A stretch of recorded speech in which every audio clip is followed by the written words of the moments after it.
फटे खोपड़ी चटाचट माल निकालो फटाफट अलग अलग बम बम। फटी खोपड़ी चटाचट माल निकालो फटाफट बोलो अलग अलग। जी हां, अब ऐसा ही कुछ आपको सुनने को मिलेगा इस महाकुंभ के दौरान। महाकुंभ 2025 में इस प्रकार के नारे अगर आप कहीं सुन रहे हैं तो चौंकिएगा नहीं, क्योंकि यह नारा जूना अखाड़े के अलख दरबार के नागा सन्यासियों के द्वारा सुनने को मिलेगा। मूलतः ये सन्यासी जूना अखाड़े के दत्तात्रेय समुदाय से संबंध रखते हैं और यह स्वयं को भगवान शिव के गणों में से एक गण कहते हैं।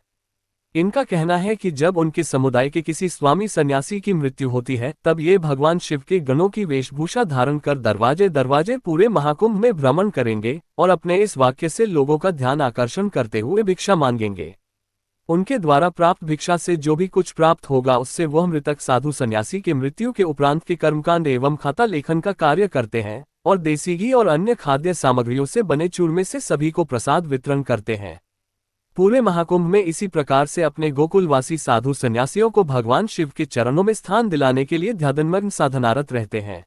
हरिओम तत्सत। ओम नमो नारायण जी। महाकुंभ प्रयागराज श्री पंचदश नाम जूना अखाड़ा श्री अलख दरबार।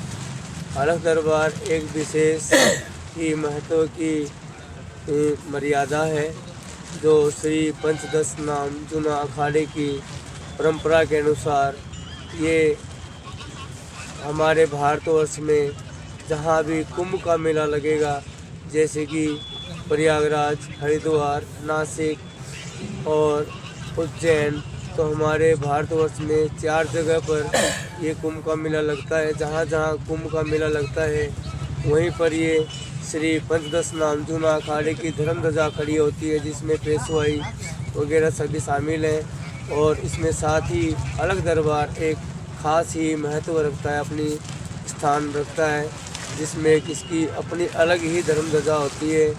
और अलख दरबार में अलखिये बनाए जाते हैं।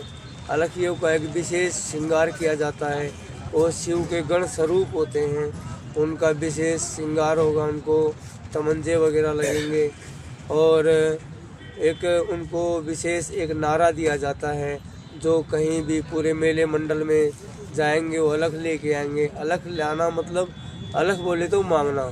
जैसे कि कोई भी साधु आता है आपके बाहर आता है भिक्षुक, तो वो आपके दरवाजे पे अलख की आवाज़ लगाता है, अलख अलख बोलता है। तो अलख का अर्थ है कि भिक्षुक आया है, उसके भिक्षुक पात्र में आप कुछ डालें। अलख बोलने का अर्थ ये है कि आपके द्वार पर कोई भिक्षुक आया है, आप उसके भिक्षुक में कुछ डालें। और अलख दरबार जो है, यहाँ एक मंडली होती है, पूरा एक ये मंडल है। ये श्री पंचदश नाम जूना अखाड़े की एक संप्रदा है, उसी की एक प्रणाली है और इसे एक अलख दरबार कहते हैं।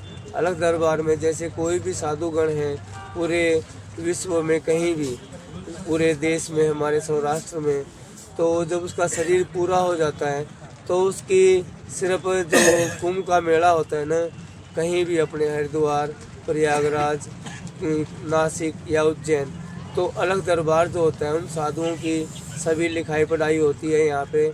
और पूरे जो मेला क्षेत्र है उसमें उसकी एक विशेष तरह से एक गोहा दुआया जाता है, उसको सभी को बताया जाता है आवाज़ लगा के, अगर भाई फलाने गांव के फलाने साधु हैं वो ब्रह्मलीन हो गए और फलाने गांव से भगत आए हैं, भाई वो उनका प्रसाद बांट रहे हैं। तो ये विशेष पूरे मेले क्षेत्र में और पूरे भारतवर्ष से जो साधुगण आए हुए होते हैं, जैसे कि जम्मू कश्मीर, हिमाचल प्रदेश, पंजाब, हरियाणा, गुजरात, महाराष्ट्र, तमिलनाडु, केरला, कर्नाटका, गोवा, पणजी, आसाम, बंगाल, मेघालय, त्रिपुरा, नागालैंड, मिजोरम, और जैसे कि नेपाल, भूटान, बांग्लादेश, पाकिस्तान, तिब्बत, श्रीलंका, काफ़ी देशों से जो साधुगण आए हुए होते हैं, उनको सभी को पता लग जाए कि हमारे परिवार से फलाना साधु पूर्ण हो गया है। महाराज जी, जब ये साधु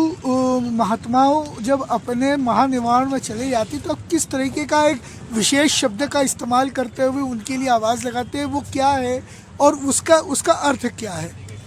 ये जो हमारे साधु हैं, जो अलख वाले साधु हैं, जो अलख लेने के लिए जाते हैं, उनके लिए एक विशेष उनको दी जाती है, एक विशेष शब्द दिया जाता है बोलने के लिए। तो वो जब अलख लेने के लिए जाएंगे तो बिल्कुल शिव के गण स्वरूप होके जाएंगे और उनका एक विशेष बोलने का जो है वो एक अलग ही परिभाषा, वो बांस वाला जो आप लोग जो कहते हैं, जो बांस वाला, वो अलग ही एक बोलने का महत्व सा होता है उनका। जैसे कि हम बोलते हैं ओम नमः शिवाय बोलते हैं, राम राम बोलते हैं, जय सीताराम बोलते हैं, इसी तरह उनका भी एक बोलने का एक अलग ही उनको उच्चारण शब्द दिया जाता है।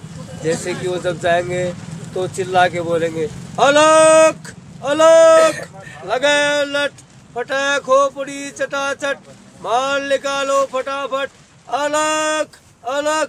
इस तरह की वाणी निकालते हुए वो साधु पूरे मेला मंडल में परिक्रमा करते रहेंगे।